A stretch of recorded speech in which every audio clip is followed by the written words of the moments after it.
నమస్తే రైతు సోదరులకు శుభోదయం. నేలతల్లి కార్యక్రమానికి స్వాగతం. మనం ఏం తినాలి, ఏం తింటున్నాం, ఆహారాన్ని ఎలా పండించాలి, ఎలా పండిస్తున్నాం, ఇది అందరూ తెలుసుకోవాల్సిన అవసరం ఎంతైనా ఉంది. రైతులకే కాదు, వినియోగదారులకు మన పంటలు, వాటి సాగు వివరాలపై అవగాహన తప్పనిసరి.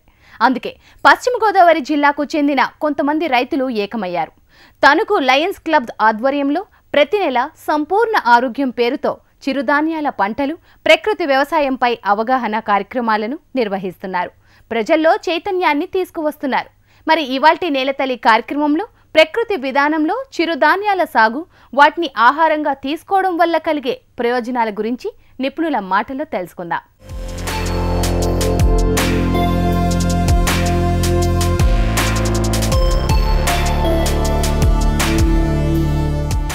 మంచి ఆహారానికి మించింది మరేమీ లేదు, ఇది నిజమే. కానీ ఆ ఆరోగ్యకరమైన పోషక విలువలతో కూడిన ఆహారం అందే పరిస్థితి ఇప్పుడు లేదు. ఆహారపు అలవాట్లలో మార్పులతో పాటు దేశీయ ఆధునిక పదార్థాలు తినడం వల్ల చాలామంది ప్రజలు దీర్ఘకాలిక రోగాల బారిన పడుతున్నారు. మన పూర్వీకులు పండించిన ఆ పంటలు, పాత పంటల తీరుతెన్నులు ఈ కాలంలో ఎవరికీ పెద్దగా తెలియదనే చెప్పాలి. అందుకే ప్రకృతి విధానంలో పండిన మన పోషకాల ధాన్యాలైన దేశీ విత్తనాలకు మళ్లీ పూర్వ వైభవం తీసుకురావాలని పశ్చిమ గోదావరి జిల్లా రైతులు దృష్టి సారించారు. చిరుధాన్యాలపై అందరిలో అవగాహన పెంచేందుకు అవగాహన సదస్సులు నిర్వహిస్తున్నారు.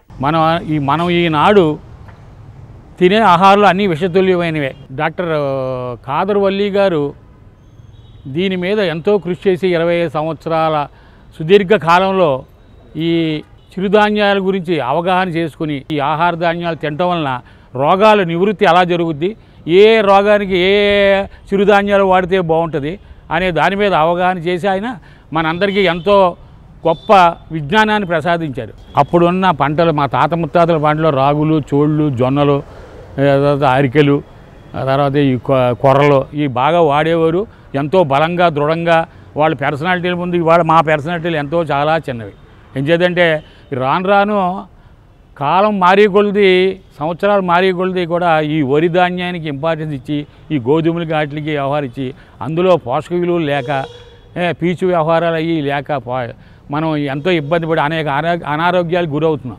ఇవాళ ఈ షుగరు, ఈ బీపీ, ఈ కిడ్నీ ట్రబుల్స్, ఈ వగైరా వగైరా అన్నింటికి కూడా మనం బాధపడుతున్నామంటే మనం తినే ఆహారంలో విషతుల్యమైన ఆహారం కనుక మనం దీని గురించి ఎంకరేజ్లు ఎవరికి కూడా చెప్పకుండా ఈ చిరుధాన్యాల గురించి తెలుసుకున్నాం కనుక ఆయన ఈ పెద్దలందరూ కూడా చిరుధాన్యాల్లో గొప్పదనం అవి వాడటం వల్ల ఏ జబ్బులు ఏ విధంగా తగ్గుతాయని చెప్పేసి వాళ్ళు బుక్లెట్స్ కూడా వేసి అందులో అడ్వర్టైజ్ చేసి అవగాహన సదస్సులు ఏర్పరిచి అన్నీ మనకి ఎంతో గొప్పగా చెప్పి చేస్తున్నారు. కనుక ఈ చిరుధాన్యాలు వాడటం వల్ల మనం ఆరోగ్యవంతులుగా ఉంటామని నేను పూర్తిగా నమ్ముతున్నాను. చిరుధాన్యాలు పండించడం వల్ల రైతుకి ఎంతో లాభదాయకం.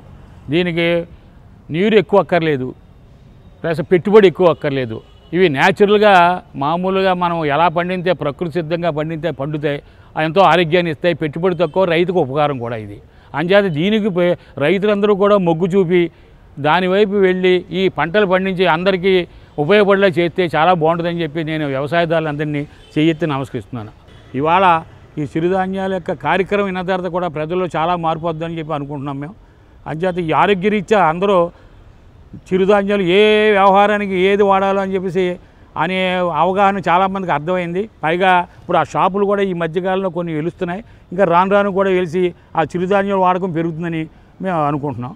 ప్రకృతి పద్ధతిలో పంటలు పండించే వారి సంఖ్య చాలా తక్కువని చెప్పాలి. కొందరు అధిక దిగుబడులు రావనే అపోహతో రసాయనాలను వాడుతుంటే, మరికొందరు అధిక లాభాలే ధ్యేయంగా విష ఆహారాన్ని పండిస్తున్నారు, కొత్త రోగాలను తెచ్చిపెడుతున్నారు.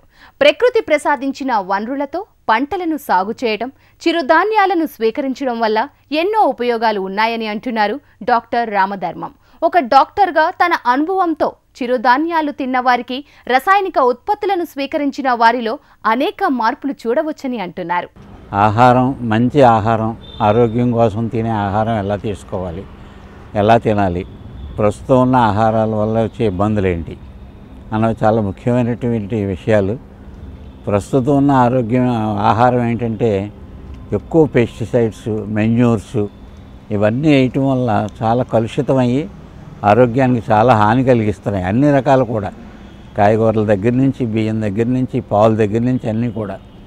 కానీ మనం ముఖ్యంగా మన సనాతన ధర్మం ప్రకారం సనాతనంగా చాలా మంచి ఆహారం తినటం మన భారతదేశానికి బాగా అలవాటు. సేంద్రియ వ్యవసాయం అన్నది ఇప్పుడు పేరు కొత్తగా పెట్టిన, పూర్వం మా చిన్నప్పుడు కూడా మెన్యూర్ చేయకుండా ఉట్నే ఆవుల్ని వాటిని కట్టేసి వాటితోటే కొంచెం బలం చేసి అక్కడ ధాన్యం వేసుకోవటం కానీ, కూరగాయలు కానీ, అరటిపళ్ళు కానీ ఇవన్నీ కూడా చేసుకుని ప్రతి రైతు 4 ఎకరాల నాడైతే 1/2 ఎకరంలో, 10 ఎకరాల నాడైతే 2 ఎకరాల్లో చేసుకోవడం అలవాటు. అప్పుడే దంపుడు బియ్యం బాగా ఎక్కువ తినేవాళ్ళం. తర్వాత ఈ రైస్ మిల్స్ అయ్యి వచ్చిన తర్వాత ఒక్క పొర తీసిన తర్వాత దాన్ని వాడటం వల్ల ముఖ్యంగా ఏంటంటే ఫైబర్, బి కాంప్లెక్స్, ఇవన్నీ B12, D3 ఇవన్నీ కూడా కొత్తగా ఏమీ వేసుకోవాల్సిన అవసరం ఉండదు. మనం వేరే కూడా ఎండలో తిరగటం మానేసాం. అంచేత D3 డెఫిషియన్సీ అనేది మేము మొదట్లో అస్సలు తెలియదు, ఇప్పుడు బాగా వచ్చింది. అందుకని చిరుధాన్యాలు, ప్రత్యేకంగా ఇటువంటి రైసు, ఇటువంటి పళ్ళు, కూరగాయలు కూడా తీసుకోవాలి. చిరుధాన్యాలు మెయిన్గా కార్బోహైడ్రేట్స్ బాగా తక్కువ, ఫైబర్ బాగా ఎక్కువ, ఈ D3 ఇవన్నీ కూడా బాగా ఎక్కువ. ఇటువంటి ఆహారం తీసుకుంటే ఎటువంటి డిసీజెస్ కూడా రాకుండా ఆపడానికి ఎక్కువ అవకాశం ఉంది. వచ్చిన తర్వాత కూడా ఈ డయాబెటీస్ కానీ, హైపర్ టెన్షన్ కానీ ఇటువంటి ఆహారం తీసుకుంటే బాగా కంట్రోల్గా ఉంటాయి, మెడికేషన్ ఎక్కువ లేకుండా, కాంప్లికేషన్స్ లేకుండా. అందుకని ఎక్కువగా ప్రమోట్ చేయవలసిన అవసరం ఉంది. సేంద్రియ వ్యవసాయం ఇప్పుడు కూడా మీకు చిన్న ఎగ్జాంపుల్, బెంగళూరులో మా సన్నెన్లా వాళ్ళు రోజెస్ ఎక్స్పోర్ట్ చేస్తున్నారు. అక్కడ కూడా ఒక 20 ఆవులను కొని టోటల్గా ఏమీ వేయకుండా ఈ పంచామృతంలాగా, అదే అమృతం ఫుడ్ లాగా యూరిన్, ఆవు డంగు, కర్డ్ ఇవన్నీ కూడా అన్నీ మిక్స్ చేసేసి బాగా లిక్విఫై చేసి వాటికి స్ప్రే చేస్తున్నారు. చాలా మంచి ఇళ్ళు తెచ్చుకోగలుగుతున్నారు. అటువంటిది జీవించి ఉన్నటువంటి మనం ఏ పడితే తినేయటం బజార్లో కానీ ఇది కానీ, దానివల్ల మన ఆహారం మనమే పాడు చేసుకుంటున్నాం. దాన్ని ఒక్కసారి ఆరోగ్యం పాడైన తర్వాత డాక్టర్ చేయగలిగింది చాలా తక్కువ. అందుకని ముందుగానే మేలుకుని అందరం కూడా జాగ్రత్త పడాలి. జాగ్రత్త పడి మన ఆహారం బాగా తీసుకుని ఆరోగ్య విషయంలో జాగ్రత్త తీసుకుంటే వచ్చిన డిసీజెస్ కూడా బాగా కంట్రోల్ అవడానికి అవకాశం ఉంటుంది. చేత దీన్ని ఎక్కువగా ప్రమోట్ చేయవలసిన అవసరం ఉంది. పర్టికులర్గా ఈ మీడియా వారు దీన్ని కొంచెం ఎక్కువ బొంబార్డ్ చేసినట్టు చెప్పాలి, పబ్లిక్కి ఇబ్బందులు అయ్యి కూడా అలా చేయాలని మా ఈ ప్రయత్నం ఎక్కువ మంది ప్రజలకి ఏరియాలో ఉపయోగపడాలని మేము కోరుకుంటున్నాం. ముఖ్యంగా కమర్షియల్ కోసం చేస్తున్నారు. కానీ మీరు అంటే ఆఫ్ రికార్డ్ చెప్తే చాలామంది ఏమంటారంటే, మీరు ఎన్ని తింటారా అని అడిగామనుకోండి, కూరగాయలు మేము తినమండి, మేము మా ఇంటి దగ్గర వేరే వేసుకు తింటామండి అంటున్నారు. అటువంటి పద్ధతి ఉంటుంది. అంచేత రైతులకు పాపం గిట్టుబాటు అవ్వక, డబ్బు వేరే కష్టమయ్యి చిన్న పంటను కొంచెం ఎక్కువ ఏదో విధంగా ఎక్కువ పండాలి, ఏదో విధంగా ఎక్కువ మిల్క్ రావాలి, ఏదో విధంగా కూరగాయలు ఎక్కువ పండాలి, అవన్నీ చేసి కమర్షియలైజ్ చేయడం అవసరమైంది ఇప్పుడు ఈ రోజుల్లో. ఎందుకంటే మనకి స్తోమత కన్నా ఖర్చులు ఎక్కువైపోయినాయి. ఆశ ఎక్కువైందనాలో ఏమనాలో తెలియదు. కానీ దానివల్ల పూర్తిగా అందరం కూడా పాడవుతున్నాం. ఆరోగ్యం పాడైతే ఏ వల్ల ఉపయోగం ఉండదు.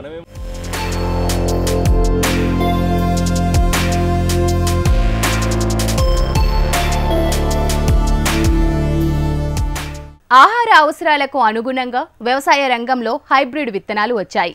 రసాయనిక వ్యవసాయం ఊపందుకోంది. కానీ అధిక దిగుబడే లక్ష్యంగా రైతులు రసాయనిక ఎరువులను మితిమీరి వాడుతున్నారు. చివరికి రసాయనిక ఎరువులు చల్లే రైతులే ప్రాణాలు కోల్పోవాల్సిన పరిస్థితి ఏర్పడింది. ఇప్పుడు ఈ పరిస్థితులు మారాలంటే రైతులందరూ సేంద్రియ పద్ధతులను అనుసరించాలంటున్నారు పశ్చిమ గోదావరి జిల్లా రైతులు. అందుకే ఇప్పటికీ తమకు కావాల్సిన నూనె, పప్పు దినుసులు, బియ్యం తామే స్వయంగా పూర్తి ప్రకృతి సిద్ధంగా పండించుకుంటున్నామని రైతు రంగారావు చెప్తున్నారు. ఆరోగ్యమే మహాభాగ్యం అన్నారు. కానీ వింటాకది పదం బాగానే ఉండదు. కానీ ఇవాళ ఏ కుటుంబంలో కూడా ఆ పదానికి సరిపడే పరిస్థితులు లేవు. దానికి కారణం ఇవాళ మన ఆహార నియమాలే. ఇవాళంతా ఈ ఫాస్ట్ ఫుడ్ స్టాండర్డ్స్, ఈ పాలిష్ రైస్డ్ ఇమీడియట్గా జరిగే పదార్థాలు ఎక్కువ భుజించడం వల్ల మన అనారోగ్యం పాలవుతున్నాం. ఇవాళ వ్యాపార సంస్థలు ఆకర్షణీయమైన అడ్వర్టైజ్మెంట్తో మనల్ని అట్రాక్ట్ చేస్తూ అనారోగ్యం వైపు మళ్ళుతున్నాం. దీనివల్ల మనకి ఈ ఆర్గానిక్ ఫుడ్ తీసుకుంటం వల్ల, ఆర్గానిక్ ఉండటం వల్ల మనకి 3 లాభాలు ఉన్నాయి. రైతు తక్కువ నీరుతో తక్కువ ఖర్చుతో ఖర్చు పెట్టచ్చు, ఎరువులు మందులు లేకుండా పండించవచ్చు. 3 తద్వారా భావి తరాలకి ఆరోగ్యకరమైన ఆహారాలు అందించవచ్చు. నేను స్వతహా వ్యవసాయదారుని. నాకు 30 ఎకరాల పొలం ఉంటే చెరుకు, వరి, చేపలు పండిస్తూ నేను ప్రత్యేకంగా 10 ఎకరాల పామాయిల్ నేను పండిస్తున్నాను.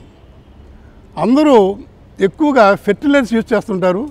నేను వెర్మీ కంపోస్ట్ మరియు ఈ యొక్క పెంట ప్రతి చెట్టు కూడా వాడటం వల్ల నాకు ఈల్డింగ్లో ఏమాత్రం తేడా లేదు. పక్క రైతు 10-11 వస్తుంటే నాకు 14-17 టన్నులు దీన్ని తీయగలుగుతున్నాను. నాకు వ్యవసాయం ఇంట్రెస్ట్ కాబట్టి ఖర్చు ఎక్కువగానే అనిపిస్తుంది, కానీ దీనివల్ల మనకి చాలా మంచి మనకి ఈల్డింగ్ వస్తూ ఆయిల్ కంటెంట్స్లో కూడా చాలా మార్పు వస్తుంది. కాబట్టి మరి ఈ యొక్క ఆంధ్రప్రదేశ్ ఆగ్రో సంస్థ వారు నిర్వహించే ఈ కార్యక్రమాన్ని అర్థం చేసుకొని దీని వైపు మళ్ళాలి. ముఖ్యంగా ఇవాళ చాలామంది ప్రజలు ఇప్పుడు ఈ ఆర్గానిక్ ఫుడ్ వైపే మళ్ళారు.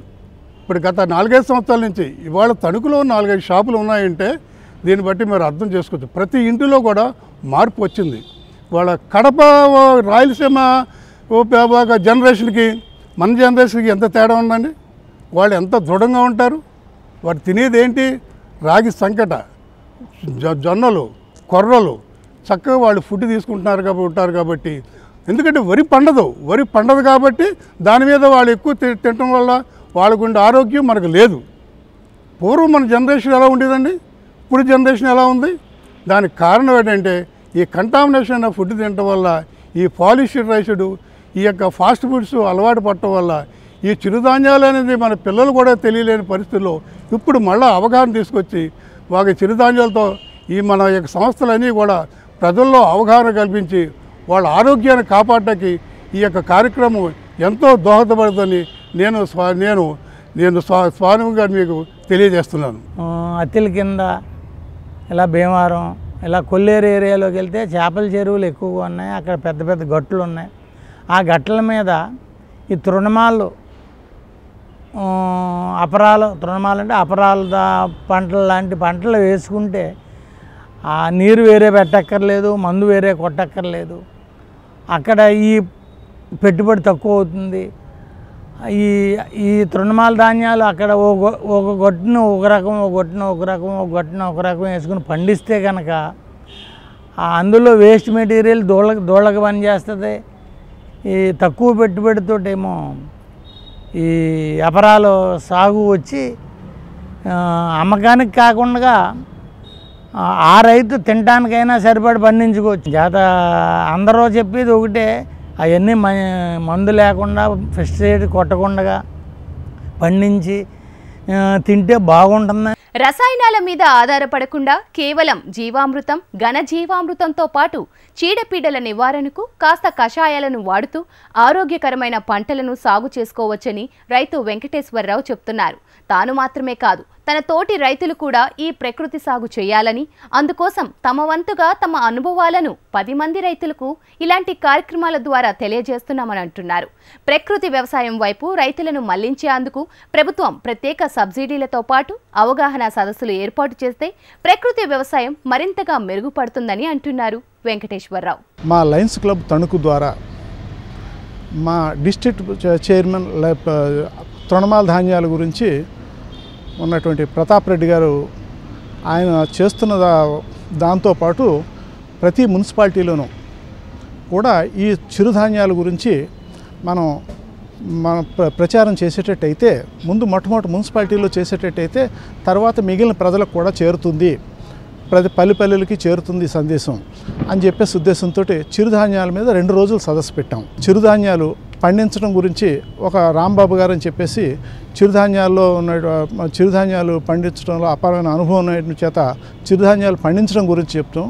ఆ తర్వాతను పిల్లెట్ రాంబాబు గారు అని చెప్పేసి వారు శాస్త్రవేత్త, ఆహారాన్ని ఎలా తయారు చేసుకోవాలన్న దాని మీద శాస్త్రవేత్త, వారి చేత ఆహార పదార్థాలు తయారు చేయించి స్త్రీలకేమో అవి వండటం ఎట్లాగా అన్న దాని గురించి అవగాహన కల్పించి ఇది రుచి చూపించడం జరుగుతుంది.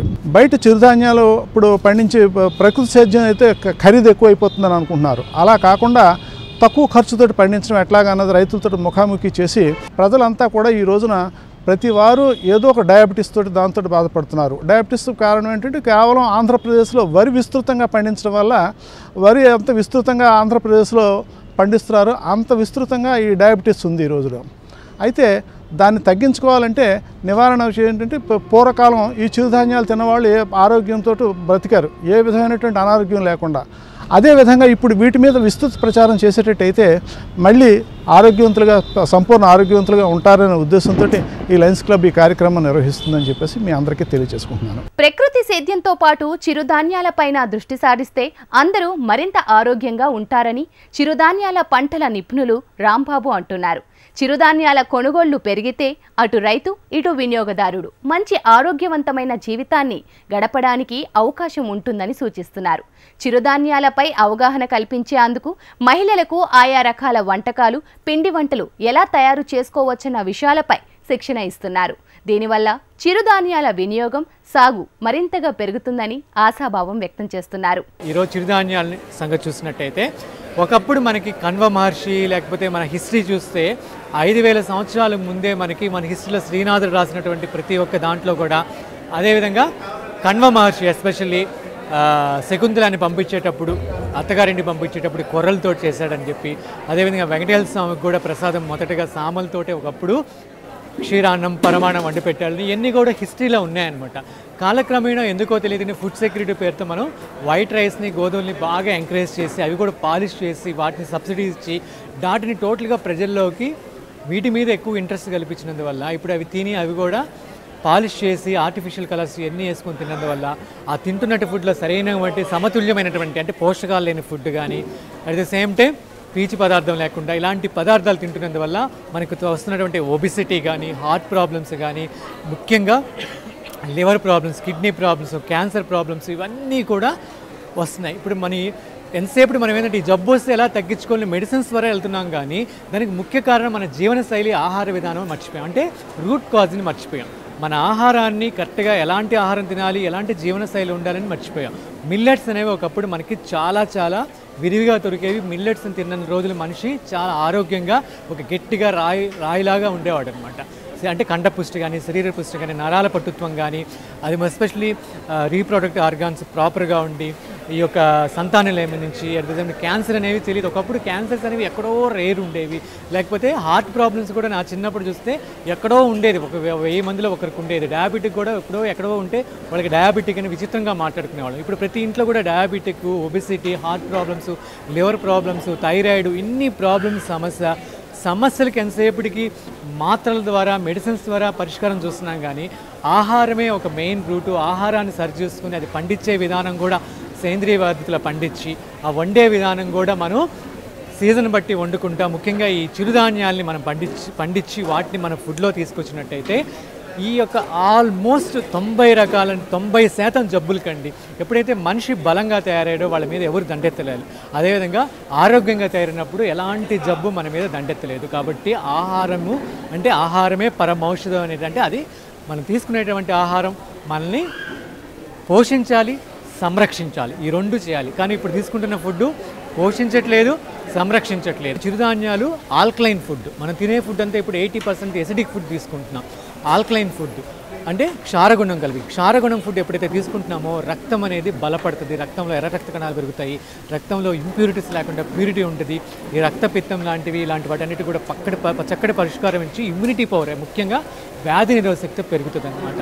అదే దీంట్లో ఫైబర్ కూడా సాల్యుబుల్ ఫైబర్, ఇన్సాల్యుబుల్ ఫైబర్ ఉన్నందువల్ల మన శరీరంలో కొవ్వు అనేది చెడు కొవ్వు, ట్రైగ్లిజరైడ్స్ అన్నీ మాట్లాడుకుంటాం, అవి ఉండదు. థైరాయిడ్ ప్రాబ్లం ఉండదు.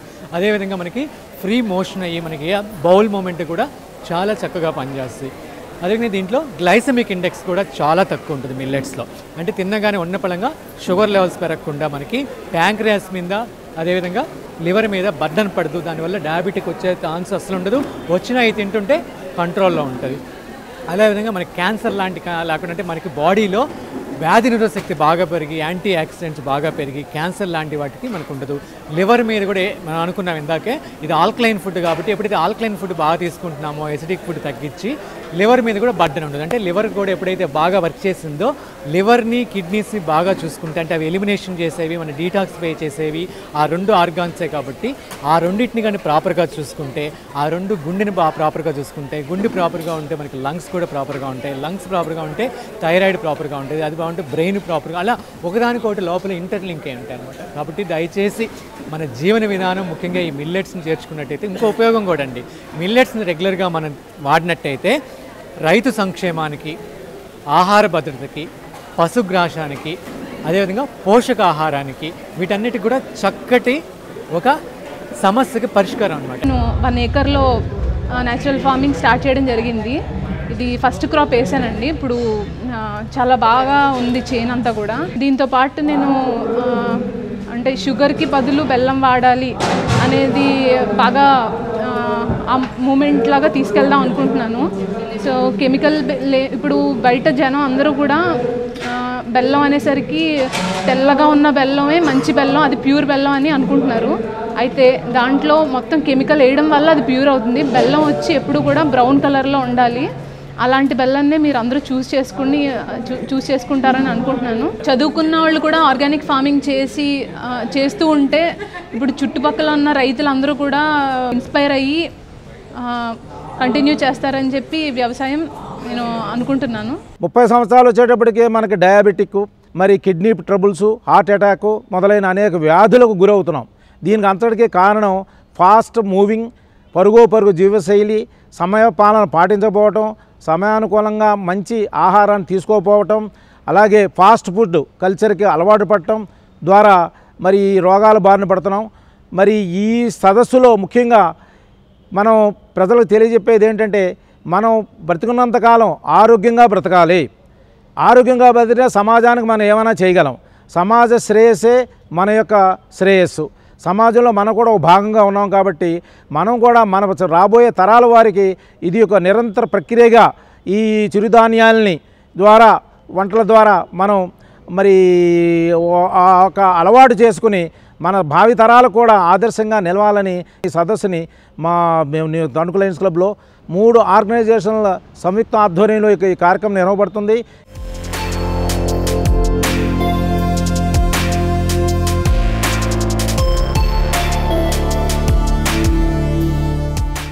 ఆరోగ్యమే మహాభాగ్యం అని పెద్దలు అంటూ ఉంటారు.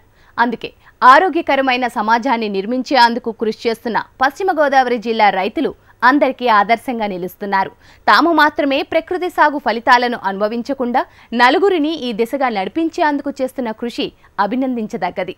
మరి రైతులు ఇప్పటికైనా రసాయనాలను వీడి ప్రకృతి వైపు పయనిస్తారని ఆశిద్దాం. ఇది ఇవాల్టి నేలతల్లి కార్యక్రమం. నమస్తే.